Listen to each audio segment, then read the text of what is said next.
Magandang hapon po sa inyong lahat, mga kapatid. Welcome po sa mga nanonood sa YouTube at sa Facebook at yung mga nakikinig sa DCAS 702. Lalong-lalo na po yung mga kapatid natin sa kapatiran na nasa ibang bansa po. Lalong-lalo na po yung aking kapatid na bunsong babae po, si Dinah, at ang kanyang pamilya na nasa San Francisco po. Sila po ay nanonood sa oras na ito. Welcome sa inyo at magandang hapon, magandang gabi sa inyo sa ating pananambahang Tagalog ng Green Hills Christian Fellowship. Ako po si Pastor BJ Sebastian. Binabati ko po kayong lahat. Tayo naman ngayon mga kapatid ay mananalangin bilang isang kapulungan. At ilalagak natin sa Diyos at ilalagay natin sa Kanyang harapan ang lahat ng mga balaki natin bilang mga kapatiran at idadalangin din po natin ang ating bansa. So, tayo po ay sama-samang manalangin. O Panginoon, pakinggan mo ang dalangin ko. Huwag nawa, dumating nawa ang daing ko sa iyo. Huwag mong ikubli sa akin ang mukha mo sa araw ng kahirapan ko. Ang iyong pandinig sa akin ay ikiling. Sa araw na ako'y tumatawag, agad mo akong sagutin. O nga Panginoon, sa aming pagtawag sa iyo sa hapong ito, pakinggan niyo po ang aming mga daing sa iyo. Nilalapit namin po ang aming mga pangangailangan sa iyo. Hindi dahil sa ito ay hindi mo nalalaman sapagkat alam namin, Panginoon, na bago pa namin sambitlayin ang bawat isa na ito, alam niyo na po ang kailangan namin at higit nga ninyong alam kung anong mabuti para sa amin. At yan po ay nasa inyong kalooban na. Ngunit kami ay lumalapit sa iyo at nananalangin sapagkat nais namin ibaling ang aming kalooban na maging ayon sa inyong kalooban para sa amin. At sa aming pagsasambitla ng aming mga kahilingan sa iyo, ay ibinabaling namin ang aming mga puso sa iyo, O Ama. Patawarin mo nga kami sa aming maraming pagkakasala sa iyo sapagkat sa araw-araw, Panginoon, bilang isang makasalanang lipi, kami po ay tunay ngang nagkukulang sa iyo. Kaya sa aming pag-iisip, sa aming mga motibo, sa aming pananalita, at higit sa lahat sa aming mga gawa, Panginoon, kami ay laging sumasalangsang sa iyong banal na kautusan. Kaya kami po ay iyong patawarin sa lahat ng aming pagkakasala. Hindi para sa amin, Panginoon, hindi dahil kami ay may karapatan, kundi dahil lamang po sa karapatan ni Jesus na aming mananakop na siya namang namatay upang pagbayaran nga ang mga kasalanang ito. Marami pong salamat sa kapatawaran na aming nakukuha sa pamamagitan niya. Panginoon, pinagpapasalamat namin ang lahat ng iyong biyaya sa amin sa araw-araw. Sa aming paglakad, kayo ang kasama namin. Sa aming pagtatrabaho, kayo ang aming kaagapay. Sa aming kahit sa kapahingahan namin, Panginoon, kayo ang siyang nagbabantay sa amin. Hindi nga po kayo natutulog at ang bawat hakbang namin ay inyong binabantayan. O Diyos, kami ay ligtas dahil sa iyo at kami ay patuloy na nabubuhay, Panginoon, dahil sa iyong kagandahang loob. Marami pong salamat sa iyong mga biyaya sa amin. Patuloy kami nananalangin, O Diyos, para sa aming bayan. Kami po ay nasasadlak sa isang malalim na economic recession, Panginoon. Ang aming mga negosyo ay bagsak, maraming walang trabaho, maraming mga negosyong maliliit ang nagsara. At dahil dito, Panginoon, meron kaming ilang mga kasama sa aming kapatiran, mga kamag-anak, mga kaibigan, mga kapitbahay, mga kanayon, na talagang hirap na hirap sa mga araw na ito dahil sa pandemyang nangyayari.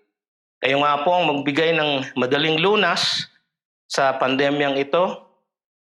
Ang aming kahilingan, Panginoon, ay kayo po ang magdala ng vaccine na aming pong magagamit dito sa aming bansa. Yung pong epektibo at yung pong ligtas at magbibigay ng hinto sa pagkalat ng COVID-19 sa aming kalagitnaan. Marami po kami mga pamilya o Diyos ang namatayan na dahil sa COVID-19. Meron pong ilan na ngayon po ay may sakit na COVID-19. Nabanggit na po sa amin ang pamilyang Carmen, si Kuya Paul. Salamat po at pinagaling mo si Ate Nor at si Pauline. At hiling namin na alisin niyo po sa banig ng karamdaman si Kuya Paul at siya ay gumaling na rin katulad ng kanyang pamilya. Salamat at kayo ang aming mahihingan ng tulong sa paggaling ng mga may sakit, Panginoon.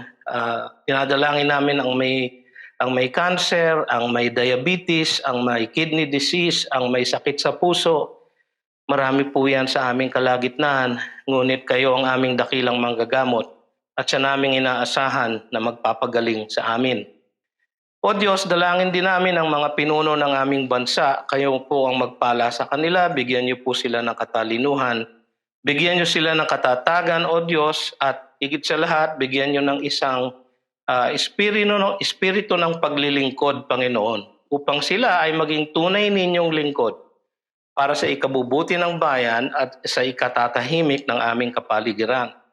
At ang aming kapatiran, Panginoon, ang GCF, dinadalangin din po namin, lalo na po ang aming repeat elections na nag-umpisa po sa araw na ito hanggang sa January 31, itulot niyo po na makalakip kami ng karampatang bilang ng boto upang ito ay mapatunay namin ang mga tinatawag mong mga lalaki at babae upang maglingkod sa pamumuno ng aming kapatiran. Kayo po ang magtayo sa kanila, kayo po ang mangusap sa aming mga puso't isipan upang ang aming ipagtibay ay yung mga taong talagang tinatawag ninyo at talagang maglilingkod, Panginoon, sa aming kapatiran para sa inyong kaluwalhatian. Panginoon, dinadalangin din namin ang aming family conference sa January 31. Kapag kami nagpupulong bilang isang pamilya, kayo po ang aming Ama at kayo ang inaasahan naming siyang magbibigay ng ayos sa lahat ng aming pag-uusap. At dinadalangin din namin ang aming midweek devotionals at iba pang mga online Bible study, Panginoon, na sa inyong kagandahang loob ay aming nairaraos dahil sa teknolohiya na inyo din namang binigay sa amin. Kaya pagpalain niyo po ang bawat isa sa mga ito upang ito ay magdala ng mas malaki pang ani ng mga kaluluwa na siya namang maliligtas dahil sa inyong salita. Panginoon, sa hapong ito, sa aming pagpapatuloy, kayo po ang manguna sa amin sa aming pag-aaral ng inyong salita. At nawa, Panginoon, ang bawat isang puso, ang aming mga kaisipan, ay matuon lamang namin sa inyo, O Diyos, at sa inyong salita upang kami ay matuto at lalong-lalo na upang kami ay sumunod. Kayo po magpala ng lahat ng mga pangungusap na aking bibitawan at nawa ang lahat ng ito ay magbigay ng linaw at ng luwalhati sa inyo. Maraming salamat po sa pagkakataon, Panginoon, ng aming pananambahan muli at kayo po ang magpatuloy na manguna sa amin. Ang inyong kapurian, ang aming ninanais, O Diyos, at nawa kayo ay maluwalhati sa lahat ng aming gawain. Ito ang aming samot dalangin sa pangalan ni Jesus. Amen at amen. Ngayon naman mga kapatid, tayo ay babasa ng banal na kasulatan. So buksan niyo po ang inyong mga Biblia sa Acts chapter 2 at babasahin po natin ang verses 1 to 11. Acts chapter 2 verses 1 to 11. No? Nang dumating ang araw ng Pentecostes, silang lahat ay nagkakatipon sa isang lugar. Biglang dumating mula sa langit ang isang ugong na gaya ng isang humahagibis na hanging malakas at pinuno nito ang buong bahay kung saan sila ay nakaupo. Sa kanila ay may nagpakitang parang mga dilang apoy na nahahati at lumapag sa bawat isa sa kanila. Silang lahat ay napuspos ng Espiritu Santo na nagsimulang magsalita ng iba't ibang wika ayon sa pinagkaloob sa kanila ng Espiritu. Ngayon ay may mga naninirahan sa Jerusalem na mga relihiyosong Hudyo buhat sa bawat bansa sa ilalim ng langit. Dahil sa ugong na ito ay nagkatipon ng maraming tao at nagkagulo sapagkat naririnig nila ang bawat isa na nagsasalita sa kani-kanilang sariling wika. Sila ay nagtaka, namangha at nagsabi, "Tignan ninyo, hindi ba mga taga-Galilea ang lahat ng mga nagsasalitang ito? Paanong naririnig natin ng bawat isa sa atin ang ating sariling wikang kinagisnan? Ang mga Parto, ang mga Medo, at mga Elamita, at mga naninirahan sa Mesopotamia, sa Judea, at sa Cappadocia, sa Ponto at sa Asia, sa Phrygia at Pampilya, sa Ehipto at sa mga lupain ng Libya na sakop ng Cirene, at mga panauhing taga-Roma, mga Hudyo, at gayon din ang mga naging Hudyo. Mga Kreteo at mga Arabe ay naririnig nating nagsasalita sa ating mga wika tungkol sa mga makapangyarihang gawa ng Diyos. Purihin nawa ang salita ng ating Panginoong Diyos. Mga kapatid, ihanda natin ang ating mga sarili para sa pag-aaral ng ating binasang salita ng Diyos. At nais ko lang po sabihin na ito ay pagpapatuloy sa ating bagong serye na Church Reset. No? Ang tawag po ng ating kapasturan, ng ating bagong serye. At dito po ay atin pong binabalikan ang kung paano lumago at lumaki ang unang-unang iglesia ng ating Panginoon. At gusto natin pong sariwain kung paano po makakalahok ang bawat isa sa atin at ang ating buong kapatiran sa paglago ng kanyang kaharian. Katulad ng ating napag-aralan nung isang linggo, ang ating pong responsibilidad, no, bilang mga Kristiyano ay maging taga-pamahayag, maging mga saksi ng salita ng buhay para sa buong sanlibutan ng mga tao. So yan po ang ating responsibilidad.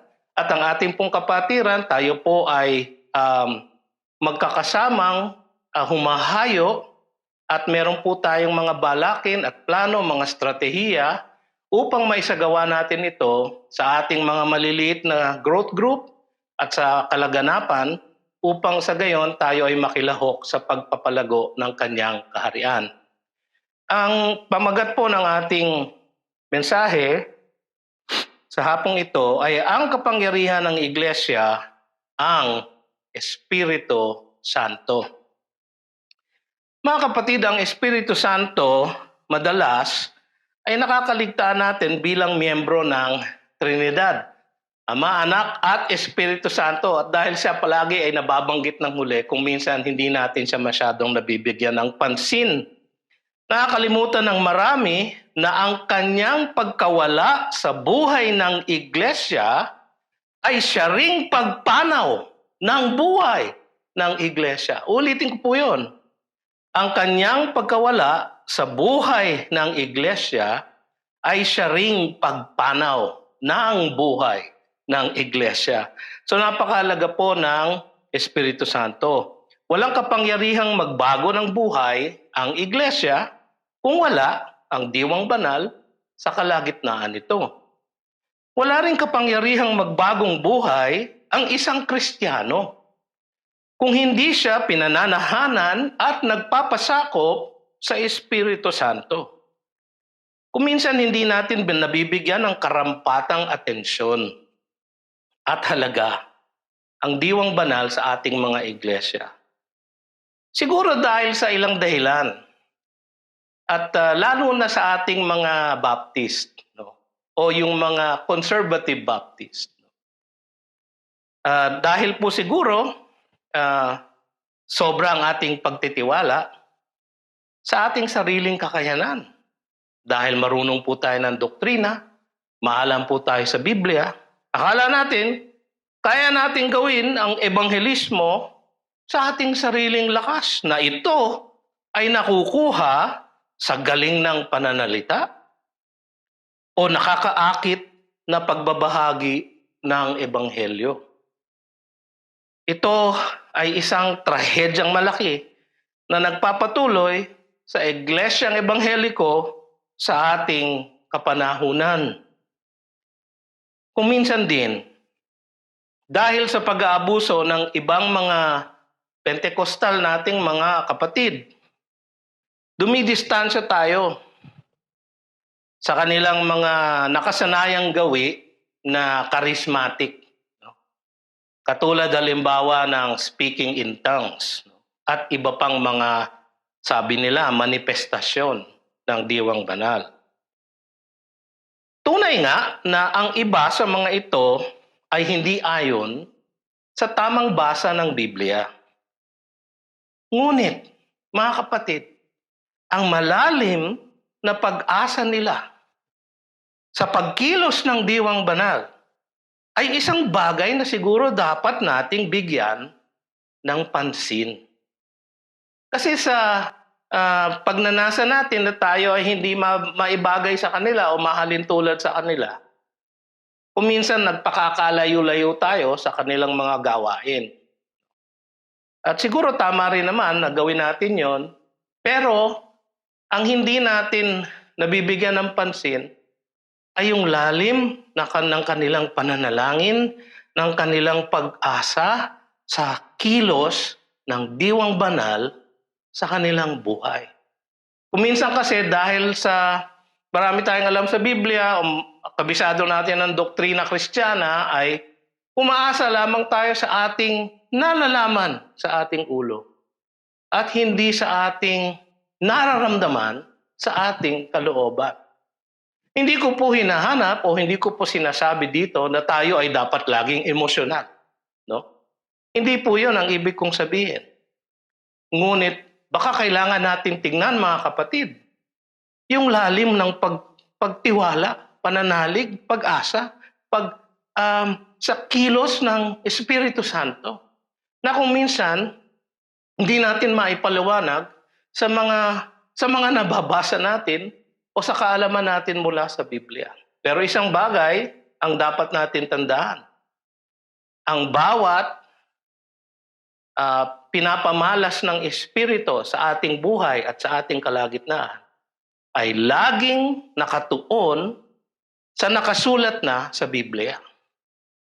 Siya ang may akda ng Biblia. Kaya hindi siya hihiwalay sa sinabi na niya sa Biblia. So kung meron po kayong nararamdaman na hindi naman ayon sa nakasulat sa Biblia, ay baka rin ho dapat isipin ninyo ng makalawa, makatlo, makaapat na beses kung yun po ay lehitimong pagkilos ng diwang banal. Mahirap po yung paliwanag, kaya lang kung minsan po talaga ay nasobrahan naman ang ating paglayo sa pagiging charismatic, no? Parang naging masamang salita po 'yon sa ating kalagitnaan, pero hindi po yung yung pagsandal sa pagkilos ng diwang banal sa ating mga puso. Yun po ay lehitimo na nasa salita ng Diyos. Sa ating pag-aaral sa hapong ito, ay babalikan natin para ating maliwanagan. Babalikan natin ang pagsilang ng iglesia noong araw ng Pentecostes upang makita ang katuruan ng Biblia tungkol sa kapangyarihan ng diwang banal sa ating iglesia sa mga araw natin na ito. So titingnan muna natin, mga kapatid, ang kahalagahan ng diwang banal or ng Espiritu Santo sa iglesia. Ipinapamalas ng diwang banal ang kanyang kapangyarihan at presensya sa pamamagitan ng iglesia. Noong panahon po na yon, ipinamalas ng diwang banal ang kanyang kapangyarihan at ang kanyang presensya sa mga tagasunod ng Panginoong Hesukristo. At dahil dito, naiproklama nila ang ebanghelyo sa lahat ng naroroon. Balikan natin halimbawa yung unang 4 na verse na binasa natin kanina, verses 1 to 4. Nang dumating ang araw ng Pentecostes, silang lahat ay nagkakatipon sa isang lugar. Biglang dumating mula sa langit ang isang ugong na gaya ng isang humahagibis na hanging malakas, at pinuno nito ang buong bahay kung saan sila'y nakaupo. Sa kanila'y may nagpakitang parang mga dilang apoy na nahahati at lumapag sa bawat isa sa kanila. Silang lahat ay napuspos ng Espiritu Santo at nagsimulang magsalita ng iba't ibang wika, ayon sa ipinagkaloob sa kanila ng Espiritu.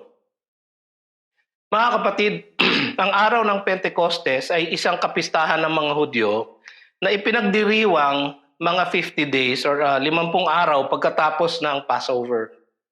At libo-libong Hudyo mula sa iba't ibang mga bansa ang dumadalo dito. So, punong-puno po ang Jerusalem noong mga araw na iyon. Sa Lumang Tipan, ito ay iniutos ni Moises upang ipagdiwang ang unang bunga ng ani ng bayan. Sabi sa Leviticus 23:16, hanggang sa kinabukasan pagkalipas ng ikapitong Sabat, bibilang kayo ng 50 araw. Pagkatapos ay mag-aalay kayo ng handog ng bagong butil sa Panginoon. Sa isang banda, ang iglesia ay ang unang ani ng mga kaluluwang ibinilang na Espiritu Santo sa katawan ni Kristo noong araw na iyon. So para silang bagong butil, unang ani. So tama lang siguro na isinilang ang ating iglesia sa araw ng Pentecostes. Silang lahat, ang sabi ng ating teksto, ay nagkakatipon sa isang lugar. Ito po ay tumutukoy doon po sa 120 na mga tagasunod ni Kristo na nasa upper room, maalala niyo po, no? At yung upper room po na yun ay nasa isang bahay na malapit sa korte ng templo sa Jerusalem. Doon po yan makikita sa Acts 1:15. Dumating ang diwang banal ng may kapangyarihan sa bawat isa sa kanila. At pansinin niyo po, at narinig nila ang isang ugong na gaya ng isang humahagibis na hanging malakas. Hindi po ibig sabihin na meron pong hanging malakas. Hindi po. Narinig nila yung ugong. No? Hindi po natin alam kung meron pong hanging malakas. Pero narinig nila, pansinin po ninyo yun. At nakita nila ang parang mga dilang apoy. Hindi po mga dilang apoy, kundi parang lang na mga dilang apoy na dumapo sa bawat isa sa kanila. So narinig nila ang ugong ng Espiritu Santo at nakita nila na parang mga dilang apoy na dumapo sa bawat isa sa kanila.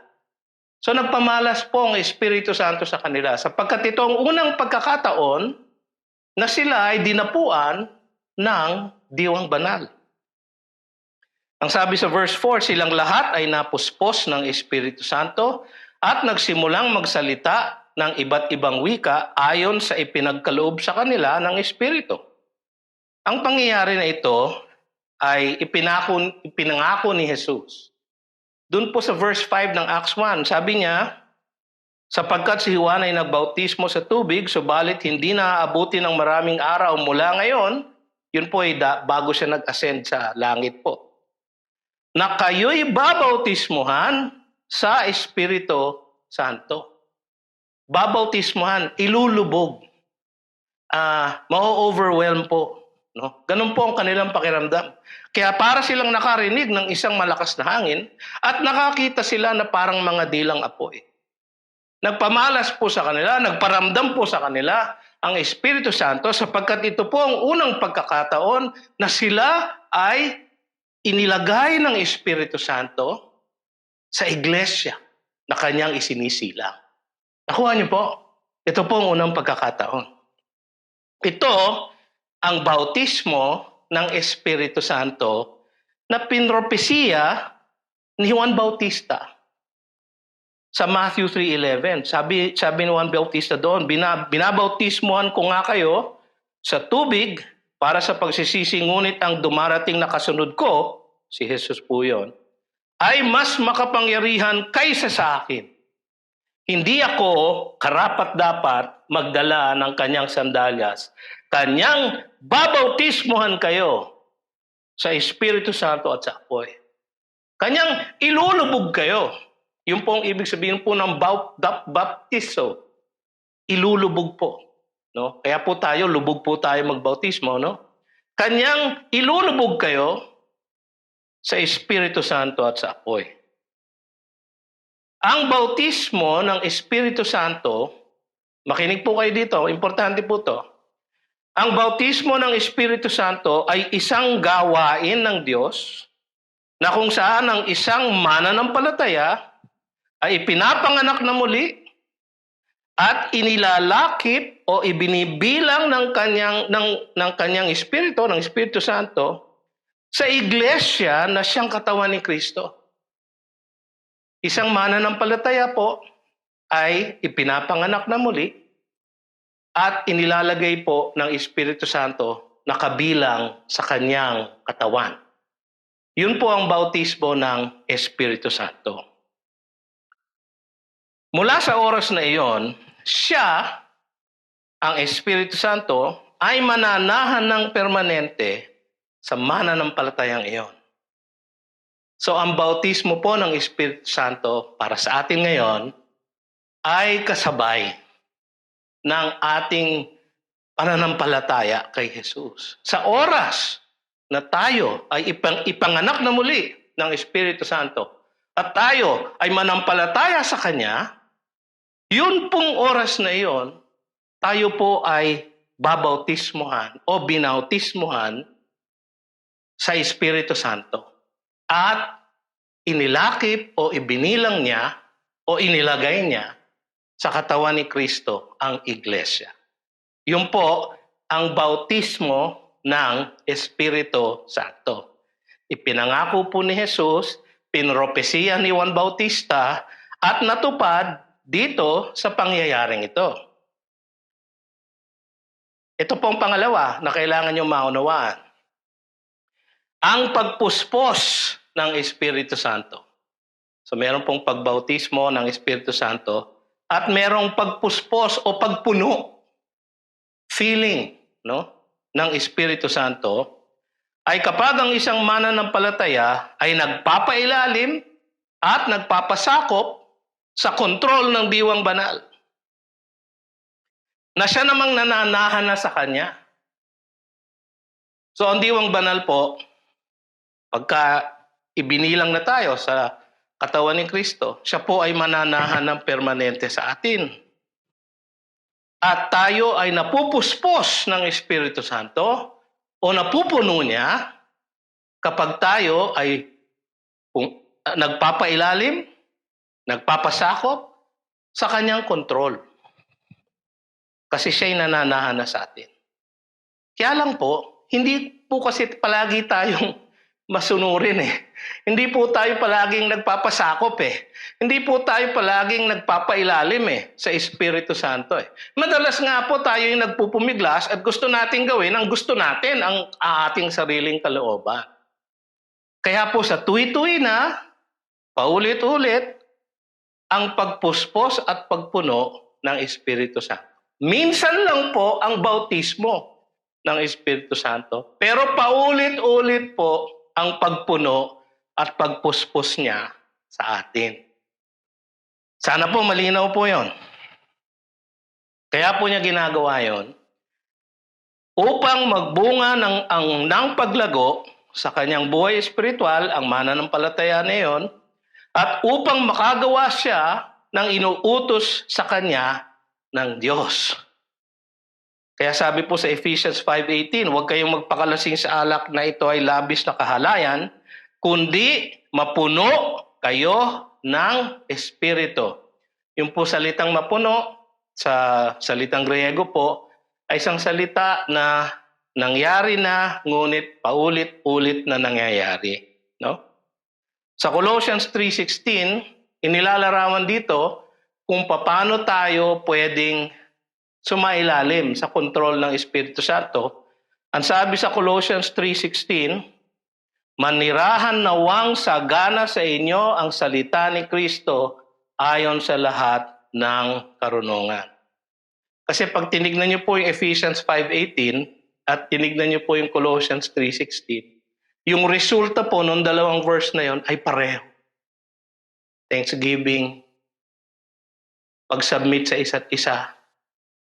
Yung pong resulta ay pareho. Datapwat magkapareho po yung pagkakapuspos ng Espiritu at yung pananahang lubos ng salita ni Kristo sa ating buhay. Pareho lang po yun. So kung nais nyo malaman kung paano po magpailalim sa kontrol ng Diwang Banal, kailangan lamang po manirahang sagana sa inyo ang salita ni Kristo. Sabi sa verse 5, noon ay may mga naninirahan sa Jerusalem na mga reliyosong Hudyo, buhat sa bawat bansa sa ilalim ng langit. Dahil sa ugong na ito, ay nagkatipon ang maraming tao at nagkagulo, sapagkat naririnig nila ang bawat isa na nagsasalita sa kani-kanilang sariling wika. So siguro po ang senaryo po ay ganito, sila po ay nasa isang lugar, magkakasama po sila. Siguro po ay yun ay meron siguro durungawan, no? Na ang durungawan po nila ay yung pong korte ng templo. At nung sila ay pinuspos ng Diwang Banal at sila ay biglang nagsalita sa iba't ibang wika po ng tao, no? Alam po natin yon dahil naunawaan po ng mga iba't ibang mga taga-ibang bansa na naroroon sa korte, no? Narinig ng bawat isa na nagsasalita sa kani-kanilang sariling wika.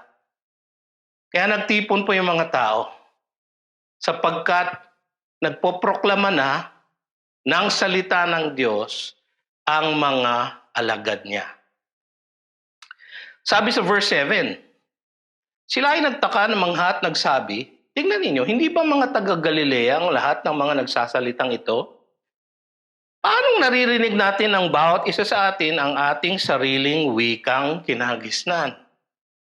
So mga kapatid, tiyak po yung mga Hudyo o yung mga naniniwala sa Diyos ng mga Hudyo, ng mga Hentil, ay yung mga nagpupunta po sa Jerusalem, nakakaunawa po siguro ng Aramaic, yung po salitang sa Jerusalem. Kaya hindi po siguro nila kailangan na i-translate sa kanila ang sinasabi ng banal na kasulatan ng Old Testament na meron po sila noon sa Aramaic. Kaya lang po, bakit po kaya kinailangan na magsalita ang mga alagad sa iba't ibang mga wika ng iba't ibang mga bansa na nire-represent doon po sa templo? Dahil po, yun po ay isang tanda. Hinula po yun sa Old Testament na bilang isang judgment para sa mga Hudyo, magsasalita ang kanyang mga propeta sa iba't ibang salita ng iba't ibang bansa. At para doon sa mga taga-ibang bansa naman, hindi mga Hudyo, hindi mga lumaking Hudyo, na naroroon, narinig nila ang wika na kanilang kinagisnan. Mirakulo po yun. Kaya po nangyari yun upang ipagpatunay, upang itaguyod ang kredibilidad ng mga disipulo ni Kristo na tagahatid na salita ng Diyos. Yung po ang pakay ng pagsasalita sa iba't ibang wika. At noong mga unang araw ng iglesia, siguro mga hanggang 25 years pagkatapos po na itaguyod ang iglesia, meron pong pangangailangan na gawin yon sapagkat hindi pa ho nalalakip ang buong bagong tipan.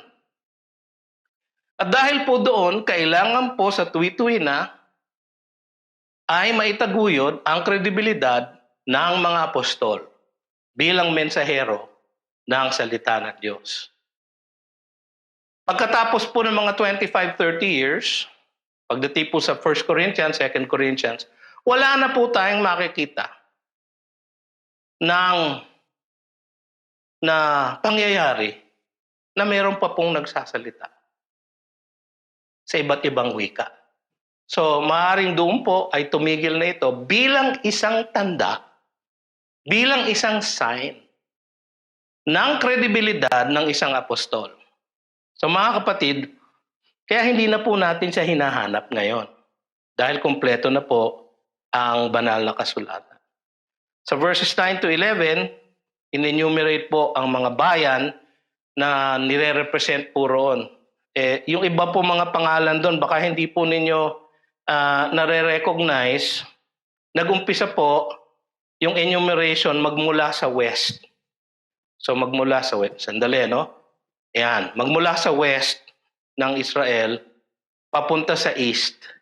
So ganun po ang enumeration niya. Parto, Medo, Elamita, Mesopotamia, Judea. At sa Cappadocia, sa norte na po yun, sa Ponto at sa Asia. Sa Phrygia, Pamphylia, nasa Turkey na po yun. Hanggang sa Ehipto, sa Libya, nasa Africa na po yun. Nasakop ng Cyrene at mga panuhing taga-Roma. Umabot na po sa Italy na mga Hudyo at gayon din ng mga naging Hudyo. So mga kapatid, ano ang kanilang narinig? Ang mga makapangyarihang gawa ng Diyos. Kasi yun lamang naman po ang laman ng Biblia. Ang Biblia po ay isang paglalahad ng mga makapangyarihang gawa ng Diyos. So ang naging resulta ng pagsapi ng Diwang Banal sa mga tagasunod ni Kristo ay ang pagpuspos sa kanila ng Espiritu Santo. Ang naging resulta po ay isang supernatural na pagwiwika nila ng mga wikang hindi nila kinalakhan. Kasi po sila ay mga taga-Galilea. So marami pong kabilang sa mga nakarinig sa kanila, karamihan po sa kanila ay relihiyosong Hudyo na buhat sa bawat bansa sa ilalim ng langit. At sila po ay nagsasalita sa kanilang sariling wika. Ang prinoklama nila ay ang mga dakilang gawa, makapangyarihang gawa ng Diyos. Mula noon, ang Espiritu Santo ay kumilos sa mga alagad ni Jesus at pinuspos sila ng kapangyarihan upang maideklara nila ang ebanghelyo ng kaligtasan. Ang pakay po, ang layunin po ay maibahagi ang ebanghelyo ni Kristo. Sabi sa Acts 4:8, at si Pedro napuspos ng Espiritu Santo. So pinuspos po siya muli, no? Hindi na po siya binautismohan muli kasi nabautismohan na po siya. Pero pinuspos siya, napuno siya ng Espiritu Santo, siya ay sumagot sa kanila, kayo mga pinuno ng bayan at matatanda, at nagsermon po si Pedro. At siya po ay pinuno ng Espiritu Santo upang magawa niya ang inuutos ng Diyos sa kanya na pamamahagi ng ebanghelyo. Sa Acts 4:31, ang sabi, pagkatapos nilang manalangin na yanig ang mga dakong pinagtitipunan nila at silang lahat ay napuno ng Espiritu Santo at kanilang ipinahayag na may katapangan ang salita ng Diyos. Yun po ang layunin ng pagpupuspos, ng pagpuno ng Espiritu Santo sa atin. Mga kapatid, yung pong Espiritu Santo ngayon ay nananahan po sa ating mga nananampalataya kay Jesus ngayon. Kaya maaari po tayong magbahagi ng kanyang ebanghelyo at magsalita ng salita ng Diyos sapagkat sa oras na iyon, tayo ay kung magpapasakop, magpasailalim sa kanyang kontrol, ay bibigyan ng kapangyarihan na mamahayag. Ang Diwang Banal at ang Wikang Banal ng Diyos ay palaging magkasama kumilos. Kung saan pinoproklama ang salita ng Diyos, naroon ang makapangyarihang pagkilos ng Espiritu ng Diyos. Kung saan ipinoproklama ang salita ng Diyos, naroon din ang makapangyarihang pagkilos ng Espiritu ng Diyos. Sabi sa Acts 10:44, samantalang sinasabi pa ni Pedro ang mga salitang ito, bumaba ang Espiritu Santo sa lahat ng nakikinig ng salita. Sabi sa Acts 11:15-16, Nang ako'y magsimulang magsalita, bumaba sa kanila ang Espiritu Santo na kung paanong bumaba rin sa atin noong una. At naalala ko ang salita ng Panginoon kung paanong sinabi niya si Juan ay nagbautismo sa tubig, subalit kayo'y babautismuhan sa Espiritu Santo. Yun sa Acts 10 po. Nung nangusap po, nung magbahagi po ng salita ng Diyos si Pedro kay Cornelius, ay nakita niya po na bumaba rin kila Cornelius ang salita, ang Espiritu Santo. Dahil dito ang Diwang Banal ang nagpalago ng unang iglesia at nagparami ng kasapi nito. Sabi sa Acts 9:31, sa gayoy nagkaroon ng kapayapaan at tumatag ang iglesia sa buong Judea, Galilea at Samaria. Naalala niyo po yung mga lugar na yon? Yung po yung sinabi sa Acts 1:8. Sabi niya, kayo ay magiging saksi ko. Saan?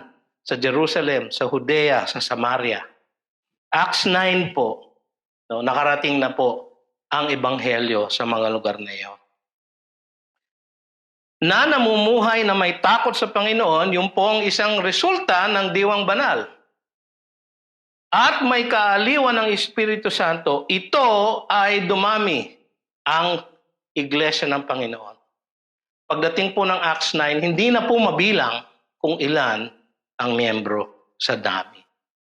So ang kapangyarihan po ng iglesia ay ang Espiritu Santo. Ang kahalagahan po ng Espiritu Santo sa iglesia ay nakikita sa paglalim ng ating pananampalataya sa Panginoon at sa paglaganap ng kanyang ebanghelyo at sa paglago ng kanyang iglesia. Siya po ang nagpapalago. Pangalawa, ang kahalagahan ng Espiritu Santo sa isang Kristiyano. So yung po ang kahalagahan sa isang iglesia, ano naman po ang kahalagahan sa isang Kristiyano? Ang Espiritu Santo ay pinagkaloob sa atin sa oras ng ating kaligtasan upang manahan sa atin at magbigay buhay sa atin. Sabi sa Acts chapter 2 verse 38, tapos na po mag-sermon si Pedro. Ang sabi doon, at sinabi sa kanila ni Pedro, magsisi kayo at magpabautismo ang bawat isa sa inyo sa pangalan ni Hesukristo upang mapatawad ang inyong mga kasalanan at tatanggapin ninyo ang kaloob ng Espiritu Santo. So kapag tayo nampalataya sa Kanya, nagsisi sa ating mga kasalanan at tinanggap po natin siya, kasama po ang pagtanggap, ang pananahan ng Espiritu Santo sa atin. Sabi sa Titus 3:5, iniligtas niya tayo hindi dahil sa mga gawa na ating ginawa sa katuwiran, kundi ayon sa kanyang kahabagan, sa pamamagitan ng paghuhugas ng muling kapanganakan. So tayo po ay born again. At ng pagbabago sa pamamagitan ng Espiritu Santo. Siya po ang nagpapanganak muli sa bawat isa sa atin at siya po ang nagbabago ng ating mga pagkatao. Tayo pong bawat isa sa atin na nananampalataya kay Jesus. Sabi sa Ephesians 1:13, sa Kanya'y kayo rin naman na nakarinig ng salita ng katotohanan, ganun po tayo nasisave, no?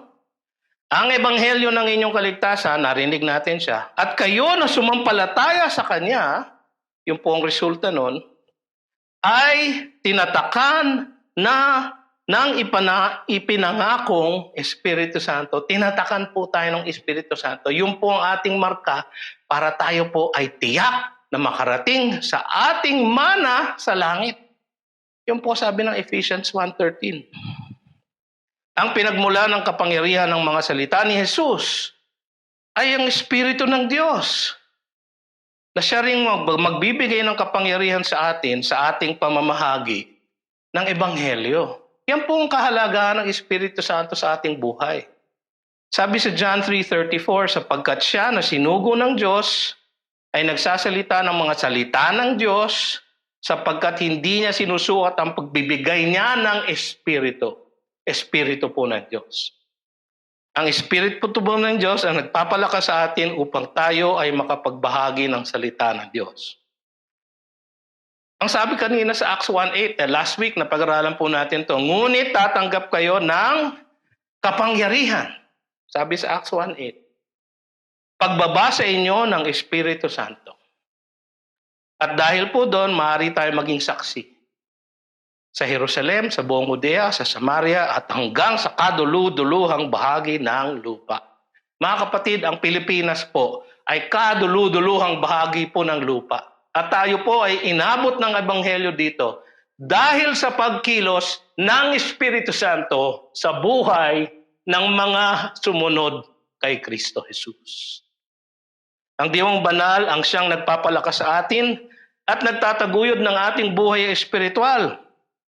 Ito ang katangian ng mga unang naglingkod sa iglesia, yung unang mga diakono sa Acts chapter 6 verse 3. Sabi doon, kaya mga kapatid, pumili kayo sa inyo ng 7 lalaking may mabuting pagkatao, ano pa, puspos ng espiritu at ng karunungan, na aming may tatalaga sa tungkulin ito. Ito rin ang katangian ng mga naunang mga misyonero ng iglesia. Sabi sa Acts 11:24, sapagkat siya ay mabuting lalaki. Sino po yon? Si Barnabas. At puspos ng Espiritu Santo at ng pananampalataya. At napakaraming tao ang dinagdag sa Panginoon, yung pong resulta ng pagkilos ng Espiritu Santo sa isang mananampalataya, si Barnabas, na naging misyonero. Mga kapatid, ang bawat isa po sa atin, bawat miyembro ay misyonero. So kung kayo po ay niligtas ni Jesus, inaasahan po niya na kayo po ay magiging misyonero ng Ebanghelyo. Ito rin ang nagbibigay ng espiritual na bunga sa lahat ng mananampalataya na nagpapatibay ng ating katiyakan at kaligtasan. Sabi sa Acts 13:52, at ang mga alagad ay napuspos ng kagalakan at ng Espiritu Santo. Sabi sa Galatians 5:22, subalit ang bunga ng Espiritu ay pag-ibig, kagalakan, kapayapaan, pagtitiyaga, kagandahang loob, kabutihan, katapatan, kaamuan at pagpipigil sa sarili. Kung nangusap ang Diwang Banal sa mga lingkod ni Jesus noon, tiyak na siya rin ay mangungusap sa atin ngayon. Mga kapatid, baka kayo po ay nagugulat sa akin sinasabi. So, kakausapin po tayo ng Espiritu ng Diyos. Opo. Tingnan po niyo ang sabi sa Acts 29. Nangusap siya kay Philip upang kausapin niya yung lalaking taga-Ethiopia. Sinabi ng Espiritu kay Felipe, lumapit ka at makisakay sa karwaheng iyon. Dahil po doon, naligtas po yung Ethiopian na iyon. Sapagkat sinabi ng Espiritu kay Felipe. Siya rin ay nangusap kay Pedro na humayo at magbahagi ng Ebanghelyo kay Cornelius sa Acts 10. Samantalang iniisip ni Pedro ang tungkol sa pangitain, sinabi sa kanya ng Espiritu. Sinabi sa kanya ng Espiritu, tingnan mo, may 3 taong naghahanap sa iyo. Tumindig ka, bumaba ka at sumama sa kanila. At siya po'y nakarating sa kay Cornelius, at si Cornelius po ay naligtas. Nabahagian ng salita ng Diyos. Ang Espiritu Santo ang naggabay sa pagpili kay Barnabas at kay Saul na maging misyonero sa mga Hintil. Acts 13:2, samantalang sila ay sumasamba sa Panginoon at nag-aayuno, sinabi ng Espiritu Santo, ibukod ninyo para sa akin sila Bernabe at Saul sa gawaing itinawag ko sa kanila. Siya rin ang nangungusap o nangusap kay Pablo na wag muna magpunta sa Asia. Sabi sa Acts 16:6, at naglakbay sila mula sa lupain ng Phrygia at Galatia dahil pinagbawalan sila ng Espiritu Santo na ipangaral ang salita sa Asia. Sa binawalan, si Pablo at ang kanyang mga kasama. Mga kapatid, nangungusap pa rin ang Diwang Banal sa atin ngayon. Paanong paraan? Naririnig niyo ba, Pastor BJ, ang Diwang Banal? Hindi po. Matagal na po akong Kristiyano, matagal na po akong pastor, mga 35 years na po. Kahit minsan po, hindi ko narinig mangusap sa akin sa mga katenga ang Diwang Banal. Ngunit nangungusap po siya sa aking kalooban sa pamamagitan ng mga prinsipyong aking nababasa sa salita ng Diyos. Dahil po ron, ipinapakita niya sa akin kung saan ako dapat magtungo. Nagbubukas siya ng pintuan para sa akin. nagsasarado naman ng iba. Sa ganung paraan po, siya po ay nangungusap pa rin sa atin sa panahong ito. Mahalaga ang Espiritu Santo sa buhay ng isang Kristiyano. Siya ang nagbibigay ng bagong buhay sa atin. Siya ang nagpapalugo ng ating buhay espiritual. Siya ang nagtataguyod sa atin para sa paglilingkod sa Panginoon at nagbibigay ng kapangyarihan sa atin para sa pamamahayag ng kanyang mabuting balita ng kaligtasan. Kapag tayo po'y nadadapa, siya po ang bumabangon sa atin upang tayo po ay makapanumbalik at makapaglingkod muli sa Kanya. Kahit na po tayo ay nadadapa. Mga kapatid, napakahalaga po ng Espiritu Santo sa buhay ng bawat mananampalataya. So, paano po natin mapapalaki ang role ng Espiritu Santo sa ating buhay? Una po, huwag nating pighatiin ang diwang banal. Sabi sa Ephesians 4:30, at huwag ninyong pighatiin ang Espiritu Santo ng Diyos. Nasa pamamagitan niya, kayo'y tinatakan para sa araw ng pagtubos. Ito ay nangyayari sa tuwing tayo ay nagkakasala sa Kanya. Sapagkat siya po ay nananahan sa atin, nakikita po niya ang lahat ng ating iniisip na masama, ang lahat ng ating mga motibo na masama, ang mga salita na hindi pa natin binibitawan na masakit, ay naririnig na niya sapagkat siya po ay nananahan sa atin.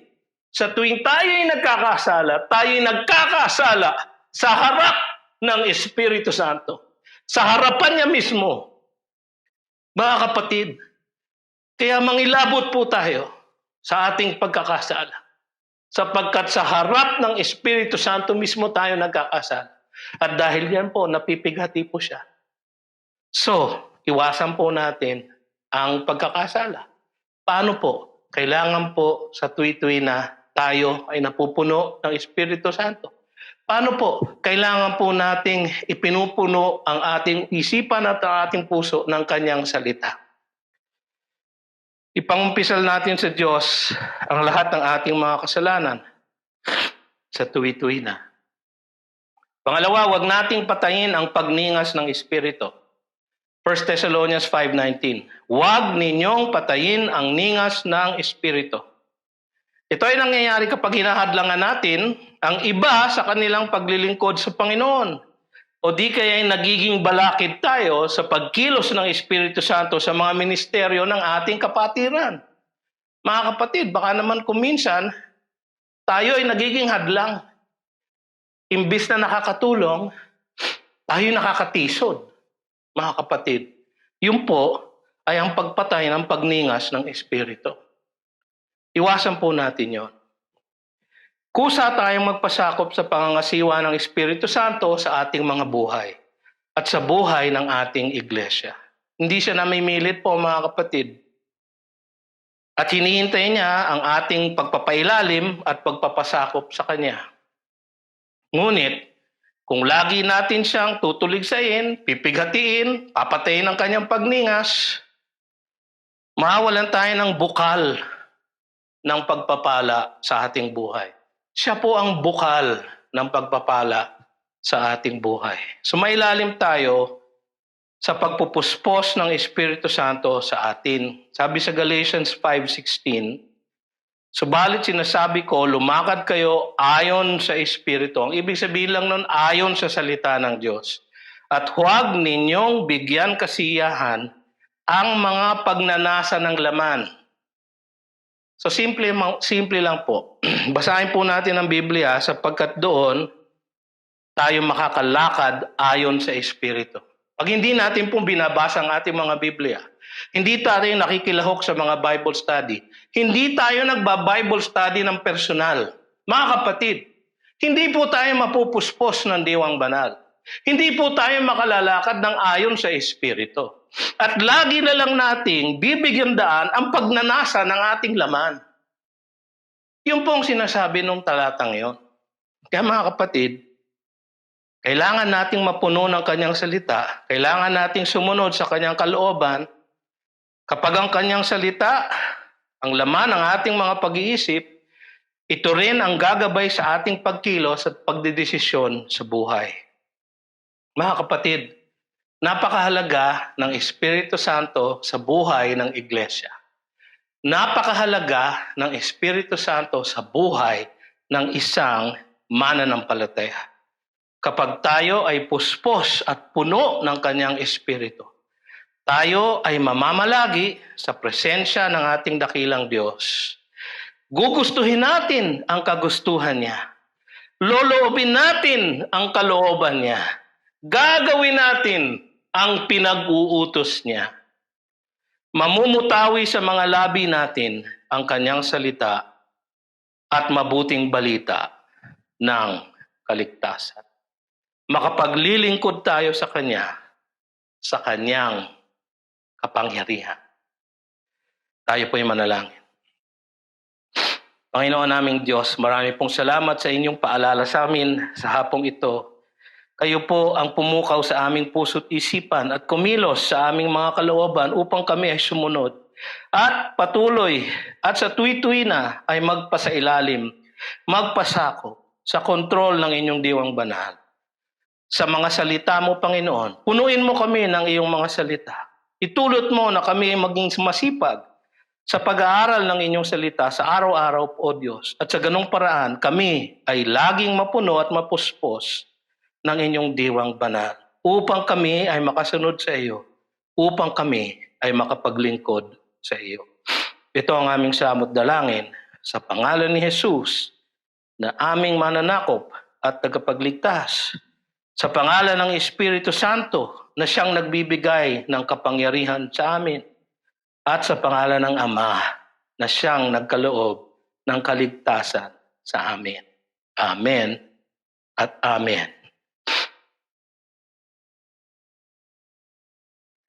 Ngayon sa Kanya na makakagawa ng higit na sagana kaysa lahat ng ating hinihingi o iniisip, ayon sa kapangyarihang gumagawa sa atin. Sumakanya nawa ang kalwalhatian sa Iglesia at kay Kristo Jesus sa lahat ng mga salinlahi magpakailan paman. Amen at Amen. Magandang hapon po sa inyong lahat. Marami pong salamat sa inyong pakikibahagi sa aming pananambahang Tagalog ng Green Hills Christian Fellowship. Ako po si Pastor BJ Sebastian. Magandang hapon po.